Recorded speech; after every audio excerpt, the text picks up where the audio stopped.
prepare a lyrics. Actually, he in front of me prepared a lyrics saying that Cochin is beautiful, Cochin has got a lot of water, Cochin has got a lot of good food, and Cochin is like this 5 sentence he said.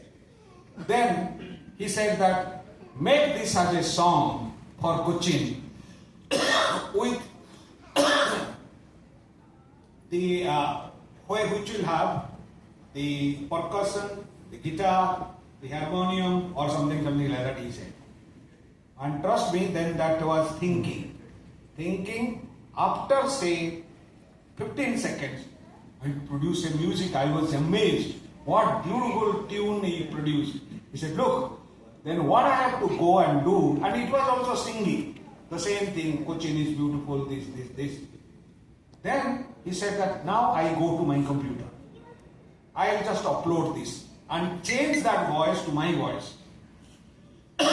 I'll sing that particular thing, my voice. So tomorrow I'll say I have created this music. So you don't require AR Rahman. You require Suno to produce the music. So now the question is that one person can always ask, what is wrong in that? After all, I want to hear a music to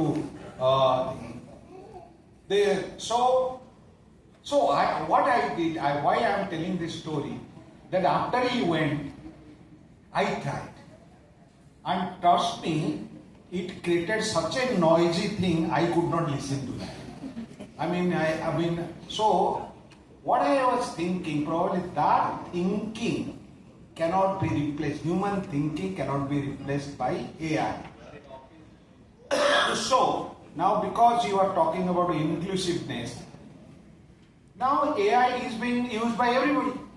Madam is using, I am using, somebody's grandson is using, somebody's grandfather is using, whether it is ChatGPT or any other, the OpenAI, whatever, it is being done. And many a times, I'll give a very small example. One day, I called a very young girl in my office. I said, Beda, you write a particular note on this particular thing, and I want a note because I have to actually speak somewhere. So after some time, I got a 2-page note. So it was written, then I realized that this kind of vocabulary, the kind of actually syntaxes and other things being used in that cannot be of this girl. Then I asked her, challenged her, who wrote this one? He said, no sir, I should say ChatGPT wrote. I just told these things that I need to know.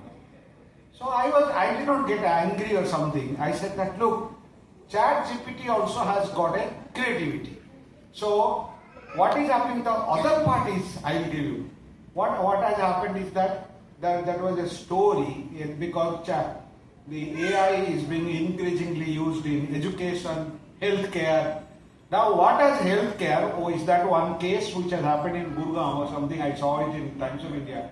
One particular couple went for a wedding, and when they are there, the lady actually developed some pain on the chest, and then the husband said, don't worry, I will just ask.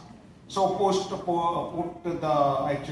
the AI, asked, my wife is such and such, weight such and such, this, having a particular thing of diabetes, that, is having chest pain. Tell me what is the way. Then immediately she prescribed him medicine. So he went and purchased that medicine and gave it. By the time actually they reached home, the wife in a precarious state, and she passed away. So this came actually saying that actually she was having a cardiac arrest, and it was feeling that, and that particular medicine which was given is for gastro or something like that. So sometimes you can actually not replace that particular thing what human mind is. So yesterday I was actually addressing a group of youngsters on cyber and the present day inclusiveness and kind of huge. I was telling him in the judiciary, who has to give the judgments, they are also becoming actually dependent more and more on AI. So now in US there are apps. They can actually, through that apps, they can predict a judgment. And that has become a big thing there. Then they will say, US Supreme Court will judge like this. And there is a betting also. Like that, they also make money and all those things. And this kind of things, here, the Supreme Court, we are a little conservative. The Supreme Court appointed a committee. And the committee has actually given some guidelines of use of AI in judiciary, which is there in the public domain. So all the youngsters have a look. I'm not talking about the technical part, you just into that. They say that, see, a judgment is given by a human being after considering certain things which probably at this stage of development of AI, the AI cannot do. I cannot predict that after 10 years it will do. That much of data, when it is all the human behavior and conduct of the things, if their data is available inside the system, probably the AI will be actually able to analyze and give. Kind of things, the kind of pattern analysis the AI is doing, maybe sometimes is actually going to give you a wrong result.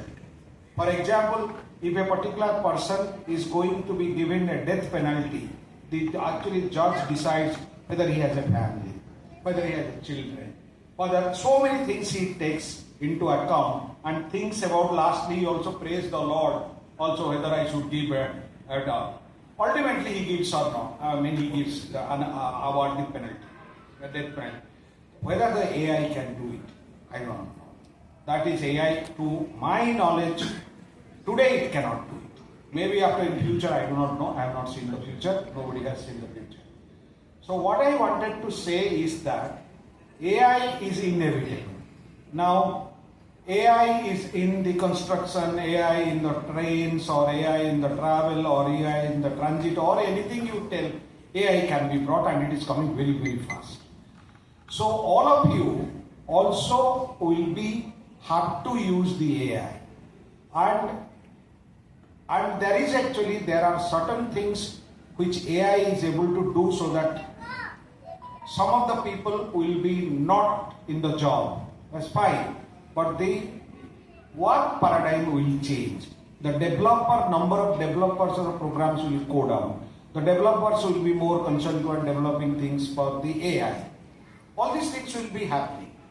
You have to actually, all the computer science engineers, you must think, I have to change to make myself actually adaptable and to the situation which are changing. So, I will keep abreast of the new developments which are happening. And as I said, those people who are fortunate, lucky, to go into the developmental aspect of the AI in certain institution here or abroad, they have got another kick. But other things are also there, which are also. So somebody can be thinking about making a data center in the best possible way. He can be a data center engineer, which the data center is the heart of the AI. So similarly, the energy, which is going to be the costliest thing for the kind of things, the processing speed, etc., it will generate too much of heat. You might have seen during the war, there are some videos you must have seen that Dubai data center got heated up because of the processing. They have to do so much of things. So what I wanted to tell all of you is that you are in the age of AI. So we are now recognizing whether I am in the age. See, Anil, myself, other people are, we have seen the pre-AI age also. Now you are seeing the post-AI age. At the post-AI age, there will be some kind of easiness, some kind of easy things, but some things should be more challenging also. So those things, challenging things, you have to always say that, take cognizance of that. Understand that these are the challenges I have to overcome. And ultimately, what are the role of the older people like me or the other people who are here, the members of the Institute of Engineers? They cannot be just ignored because of their immense experience in handling most of the human factors. Human factors will be, technology changes, but the human factors will not change. The human factors will remain. Even though you can actually, whether a particular drawing of a building can be done by an AI or by on a table by putting the scale and all other older instruments. That is not important. The important is that the drawing. The drawing has to be there to make the engineer work. So it is up to you.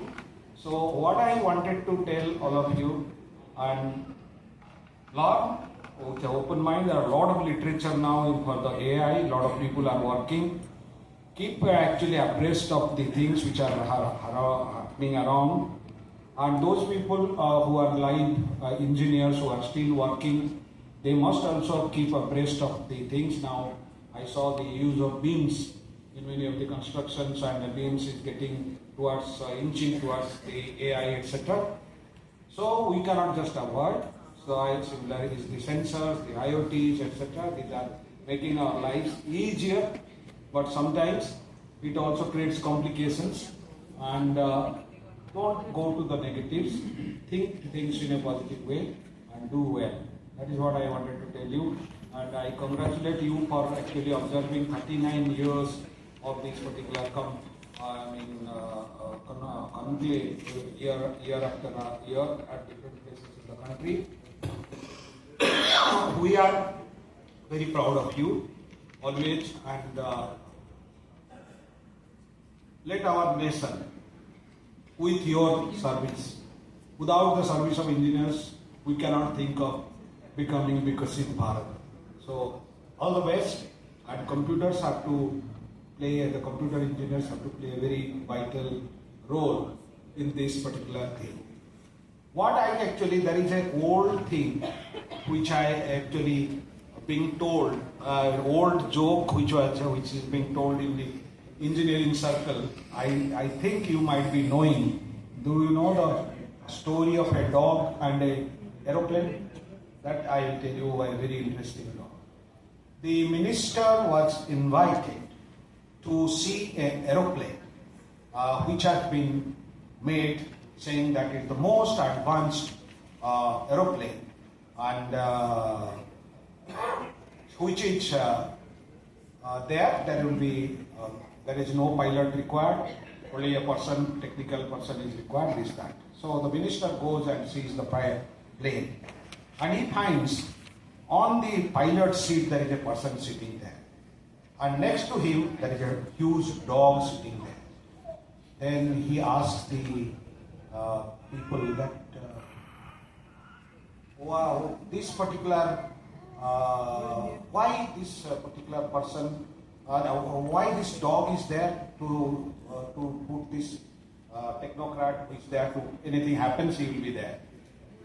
He said, the dog is there to keep the man awake, because if he sleeps, he will bark. Then the minister thought one thing. So why the man is there? You said that this is the, he said to feed the dog. So you understood that the man is there to feed the dog. The dog is there to keep the man awake. So that is the human mind. So ultimately the human mind cannot be replaced. So that whether AI and so, thinking cannot be, you don't stop thinking. All the best. God bless you. Thank you, Yognath Behra sir.